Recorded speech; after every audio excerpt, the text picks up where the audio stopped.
નમસ્કાર. FI BCom company law semester 1. છેલ્લે આપણે કંપનીના પ્રકારો જોઈ રહ્યા હતા. તેમાં મુખ્ય 3 પ્રકાર છે: ચાર્ટર્ડ કંપની, ખાસ કાયદા હેઠળ નોંધાયેલી કંપની અને કંપની ધારા હેઠળ નોંધાયેલી કંપની. જેમાં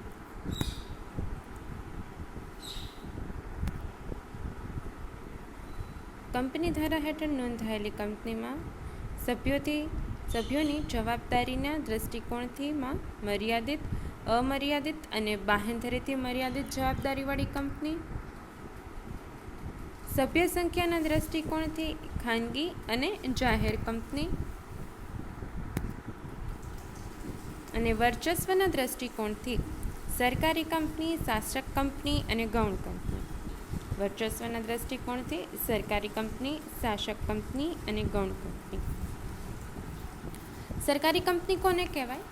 જે કંપનીના શેર મૂડી જે હોય કે જે કુલ મૂડીના નાના નાના વિભાગ કરી અને વિભાજિત કરવામાં આવેલી હોય એવી શેર મૂડીમાં 51% કે તેથી વધુ હિસ્સો, એટલે કે અડધા કે એનાથી વધારે હિસ્સો છે એ કેન્દ્ર સરકારનો હોય અથવા તો રાજ્ય સરકારનો હોય અથવા કેન્દ્ર સરકાર અને રાજ્ય સરકાર બંનેનો ફાળો હોય, એટલે કે સંયુક્ત રીતે એ શેર ધરાવતા હોય એવી કંપનીને સરકારી કંપની કહી શકાય.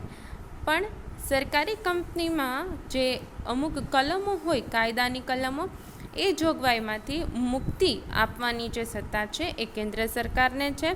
ભારતમાં આવી HMT એટલે કે Hindustan machine tools limited, Bharat heavy electronics limited bhel, તો આવી બધી જે કંપનીઓ છે એ સરકારી કંપની છે. સરકારી કંપનીના લક્ષણોમાં જોઈએ તો કંપનીની શેરમૂડીમાં 51% કે તેથી વધુ હિસ્સો સરકાર ધરાવતો હોય. સરકારી કંપની ક્યારેય પણ ખાનગી નહીં હોય અને કંપની ધારાની જોગવાઈમાંથી મુક્તિ આપવા માટે એની જે સત્તા છે એ કેન્દ્ર સરકારને જ આપવામાં આવી છે. તો એ સિવાય એ જોગવાઈમાંથી બાકાત રહી શકે નહીં. સરકારી કંપનીના ઓડિટરની નિમણૂક પણ કેન્દ્ર સરકાર ભારતના ઓડિટર જનરલ સાથે સંકલન કરીને કરે છે. અને સંચાલક મંડળમાં સરકાર છે એ સરકારના પ્રતિનિધિ તરીકે અમુક સભ્યોને સંચાલક મંડળમાં નિમણૂક કરે છે. ખાનગી કંપની માફક સરકારી કંપની પણ પોતે એના શેરધારકોને ડિવિડન્ડ વહેંચે છે. તો રાજ્ય હસ્તકના ઉદ્યોગમાં ખાનગી ક્ષેત્રને પ્રતિનિધિત્વ આપી શકાય તે હેતુથી મિશ્ર માલિકી કંપની અસ્તિત્વમાં આવતી થઈ છે. મિશ્ર માલિકી એટલે કે સરકારની પણ એમાં હસ્તગત હોય અને પ્રાઇવેટ કોઈ પણ સંસ્થા હોય તો સરકાર અને ખાનગી ક્ષેત્ર એમ બંને ભેગા થઈ અને જે કંપની ચલાવતા હોય એને મિશ્ર માલિકીની કંપની કહી શકાય. ત્યાર પછી છે જે શાસક કંપની અને ગૌણ કંપની, એટલે કે હોલ્ડિંગ કંપની અને સબસિડરી કંપની.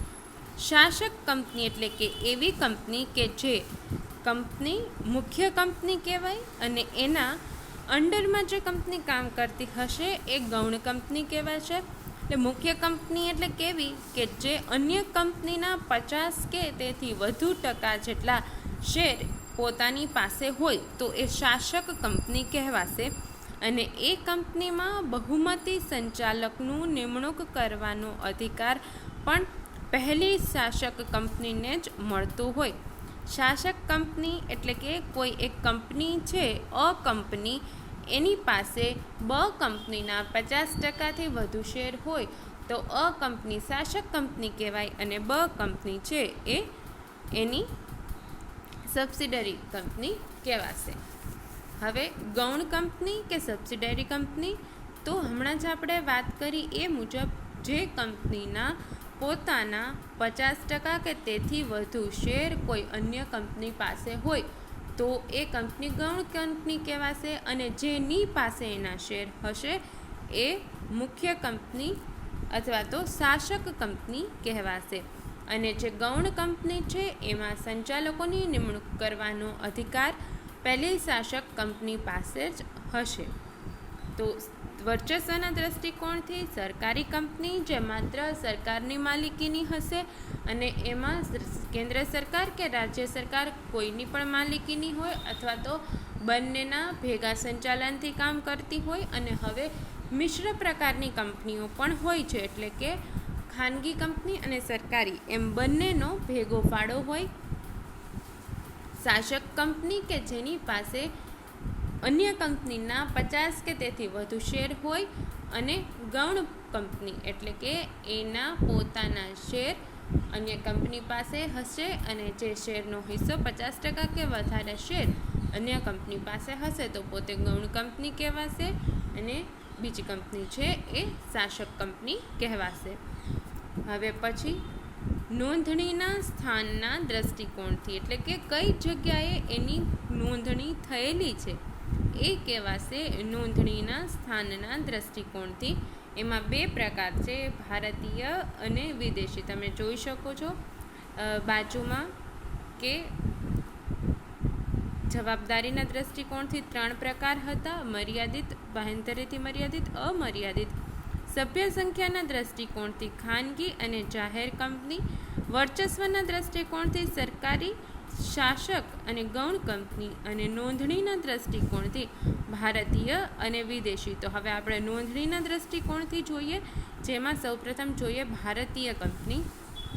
હવે ભારતીય કંપની એટલે એવી કંપની કે જેની નોંધણી ભારતમાં થઈ હોય અને એનું સંચાલન ભારતે જે કંપની ધારો બહાર પાડેલો છે એના આધારે થયેલું થતું હોય અને એ કંપની ધારા હેઠળ સ્થપાયેલી હોય એને ભારતીય કંપની કહેવાય.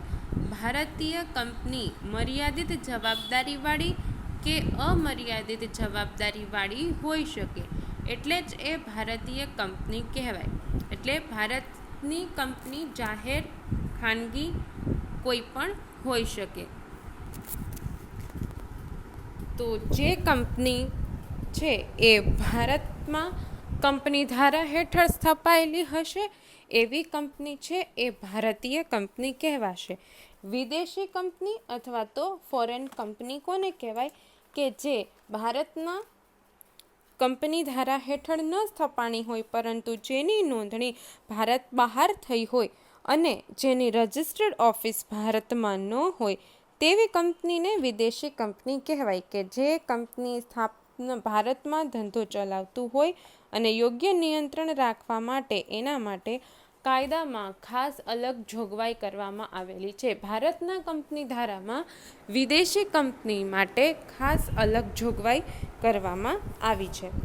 તો ભારતીય કંપની એટલે કે એવી કંપની કે જે ભારતમાં સંસદમાં જે કાયદો સ્થપાયેલો છે એ કાયદા હેઠળ જેની સ્થાપના થઈ છે તો એ કહેવાશે ભારતીય કંપની. પરંતુ જેની નોંધણી એ સિવાય થઈ હશે તો એ વિદેશી કંપની હશે અથવા તો બહારની કંપની કહી શકાય.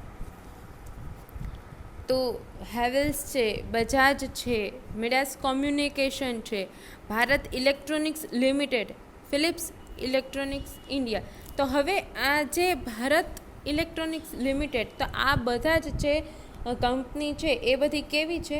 ભારતની છે. HCL, Godrej, iBall, Karbonn, Intex, Micromax, તો આ બધા જ ભારતની કંપની કહેવાશે. એટલે કે એની કંપની ભારતીય કંપની એટલે કે જેની સ્થાપના ભારતીય કંપની ધારા હેઠળ થયેલી હોય.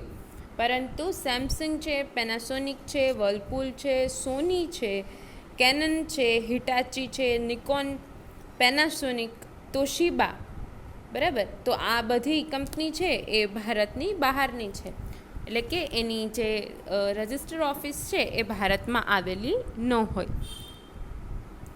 હવે આપણે કંપની ધારાની જોગવાઈને અનુસાર એક વધારે અમુક 2 પ્રકાર આપેલા છે. એક માણસની કંપની એટલે કે એવી કંપની કે જે મેમોરેન્ડમ અથવા તો અન્ય રીતે એક વ્યક્તિની નિયત નમૂનામાં લેખિત સંમતિ સાથે આ કંપની સ્થાપવામાં આવતી હોય અને કંપનીમાં મૂળ જે વ્યક્તિ આ કંપની શરૂ કરેલી હોય પછી એ વ્યક્તિનું અવસાન થઈ જાય તો અથવા તો એ અન્ય કરાર ન કરી શકતો હોય, મગજથી અસ્થિર અથવા તો માંદગીને કારણે એ કરાર કરવાની સક્ષમતા ન ધરાવતો હોય તો બીજી વ્યક્તિને એનું સભ્યપદ સોંપી શકે છે અને એના દ્વારા કામ કરાવી શકે છે. તો મેમોરેન્ડમ ઓફ એસોસિએશન અને આર્ટિકલ ઓફ એસોસિએશન દ્વારા એ રજિસ્ટ્રાર સમક્ષ રજૂઆત કરીને એ બીજી વ્યક્તિને પોતે કામ કરવા માટે સંમતિ આપી પણ શકે અને સંમતિ પાછી પણ ખેંચી શકે, જેમાં નોટિસ દ્વારા આ કામ થતું હોય. તો એ એક માણસની કંપની કહેવાશે. અને બીજું છે નફો નહીં કરતી કંપની, જે નોન પ્રોફિટ કંપની કહી શકાય જેને આપણે.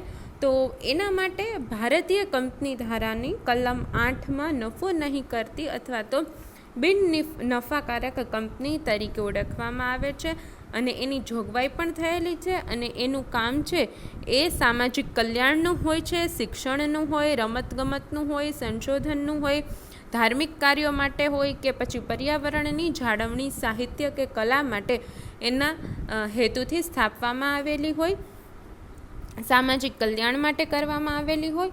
તો આ નફો નહીં કરતી કંપની છે એની સ્થાપના કરવામાં આવતી હોય. તો એમાં કંપની પોતાના નફામાંથી સભ્યોને ડિવિડન્ડ કે ચૂકવણી કે વહેંચણી ન કરતી હોય તેવી કંપની હોય છે.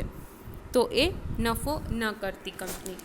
તો આપણે કંપનીના પ્રકારો વિશે વાત કરી, જેમાં અન્ય ખાનગી કંપનીના પણ પ્રકારો હોય છે. તો આપણે જેમ કંપનીના પ્રકારની વાત કરી એમ ખાનગી કંપનીના પણ પ્રકાર છે. ખાનગી કંપનીના મુખ્યત્વે તો 2 પ્રકાર છે. મર્યાદિત જવાબદારીવાળી કંપની, બાહેંધરીથી જ મર્યાદિત જવાબદારીવાળી કંપની અને અમર્યાદિત જવાબદારીવાળી કંપની, જે મુજબ આપણે સામાન્ય રીતે કર્યું એ જ મુજબ. અને એનો જે બીજો મુખ્ય પ્રકાર છે એ છે કંપની ધારાની નિયંત્રણોના આધારે. તો એ છે સ્વતંત્ર ખાનગી કંપની અને જાહેર કંપનીની પેટા એવી ખાનગી કંપની. તો હવે કોઈ એક ખાનગી કંપની દ્વારા એ કામ કરતા હશે તો એક ખાનગી કંપની કહેવાય, જેની પાછળ પ્રાઇવેટ લિમિટેડ શબ્દ લગાડવામાં આવતો હશે. પરંતુ એક જાહેર કંપનીની પેટા એવી ખાનગી કંપની પણ હોઈ શકે કે જેની મુખ્ય શાસક કંપની છે એ કોણ હોય? સરકારી કંપની, અને પેટા કંપની હોય એ હશે ખાનગી કંપની. તો એ રીતે પણ એ કંપનીની પેટા એવી ખાનગી કંપની તરીકે એને ઓળખવામાં આવતી હોય છે. તો આ ખાનગી કંપનીના પ્રકારો હતા. તો જાહેર કંપનીની સાથે મળીને પણ ખાનગી કંપની છે એ પેટા ખાનગી કંપની તરીકે કામ કરી શકતી હોય. તો આપણે ખાનગી કંપનીના પણ પ્રકારો જોયા. મર્યાદિત જવાબદારીવાળી કંપની એ પણ એ જ હશે કે જેની જવાબદારી કે જે એના સભ્યો પોતે મૂડી લઈ આવેલા હશે એટલા પૂરતી જ હશે. બાહેંધરીથી મર્યાદિત જવાબદારીવાળી એટલે કે એના સભ્યોએ કરાર વખતે મૂડી અને મૂડી ઉપરાંત મિલકતમાં જેટલો ભાગ આપેલો હશે એ. અને અમર્યાદિત જવાબદારીવાળી કંપની એટલે કે એમાં જ્યારે કંપની ફડચામાં જાય કે કંપની બંધ કરવામાં આવે ત્યારે સભ્યોએ પોતાની અંગત મિલકત વેચીને પણ કંપનીનું દેવું ચૂકવવું કરવું પડતું હોય. અને બીજો પ્રકાર જે જોગવાઈઓ, નિયંત્રણો અને અધિકારોને આધારે પાડી શકાય છે એ છે સ્વતંત્ર ખાનગી કંપની અને જાહેર કંપનીની એવી અલગ અન્ય પેટા ખાનગી કંપની. તો કંપનીના પ્રકારો વિશે આપણે ચર્ચા કરી. હવે પછી આપણે ખાનગી કંપની પરના નિયંત્રણો વિશે ચર્ચા કરીશું કે ખાનગી કંપની પર સરકાર દ્વારા કેવા કેવા પ્રકારના નિયંત્રણો રાખવામાં આવેલા છે. તો એમાં મુખ્યત્વે 2 પ્રકાર છે. બધી જ ખાનગી કંપની પરના નિયંત્રણો અને માત્ર જાહેર કંપનીની પેટા એવી ખાનગી કંપનીને લાગુ પડતા નિયંત્રણો. Thank you.